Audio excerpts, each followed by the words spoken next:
Jeddah വിമാനത്താവളത്തിൽ നിന്നും പുണ്യനഗരമായ മക്കയിലേക്ക് ആദ്യമായി ട്രെയിനിൽ യാത്ര ചെയ്ത ഇന്ത്യൻ ഹജ്ജ് തീർത്ഥാടകർ. മുംബൈയിൽ നിന്നും സൗദി വിമാനത്തിൽ ജിദ്ദയിലെത്തിയ തീർത്ഥാടകരാണ് ആദ്യമായി ട്രെയിൻ യാത്രാ സൗകര്യം പ്രയോജനപ്പെടുത്തിയത്. 32,000 ഇന്ത്യൻ ഹാജിമാർക്കാണ് ഇത്തവണ ഹറമൈൻ ഹൈസ്പീഡ് ട്രെയിനിൽ യാത്ര ചെയ്യാൻ അവസരം ലഭിക്കുക. പരമ്പരാഗതമായി ജിദ്ദ അന്താരാഷ്ട്ര വിമാനത്താവളത്തിലെത്തുന്ന എല്ലാ തീർത്ഥാടകരും സൗദി അധികൃതർ നൽകുന്ന ബസ്സുകളിൽ റോഡ് മാർഗമാണ് മക്കയിലേക്ക് പോയിരുന്നത്. എന്നാൽ ഈ വർഷം 32,000 ഇന്ത്യൻ തീർത്ഥാടകർക്ക് ജിദ്ദ വിമാനത്താവളത്തിൽ നിന്ന് മക്കയിലേക്ക് ഹറമൈൻ ഹൈസ്പീഡ് റെയിൽവേ വഴി യാത്ര ചെയ്യുന്നതിന് അനുമതി ലഭിച്ചിട്ടുണ്ട്. സൗദി അധികൃതരുമായി ചേർന്ന് ജിദ്ദയിലെ ഇന്ത്യൻ കോൺസുലേറ്റ് ട്രെയിൻ യാത്രയ്ക്കുള്ള പ്രത്യേക ക്രമീകരണങ്ങൾ ഏർപ്പെടുത്തി.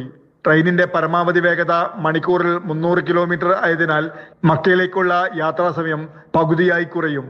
കഴിഞ്ഞ ദിവസം ആദ്യ യാത്രയിൽ ചരിത്രസ്മരണയായി Indian ambassador doctor Suhail Ijaz ഖാനും കോൺസുൽ ജനറൽ മുഹമ്മദ് ഷാഹിദ് ആലമും ജിദ്ദ വിമാനത്താവളത്തിൽ നിന്ന് മക്കയിലേക്കുള്ള ഉദ്ഘാടന യാത്രയിൽ ഇന്ത്യൻ ഹാജിമാരെ അനുഗമിച്ചു. മുംബൈയിൽ നിന്നും സൗദിയ വിമാനത്തിലെത്തിയ തീർത്ഥാടകരായിരുന്നു ജിദ്ദ വിമാനത്താവളത്തിൽ നിന്ന് മക്കയിലേക്ക് ഹറമൈൻ ഹൈസ്പീഡ് റെയിൽവേ വഴി ആദ്യം യാത്ര ചെയ്ത ഇന്ത്യൻ ഹാജിമാർ. Jafar Ali, Palakkode, Mathrubhumi news, Jeddah.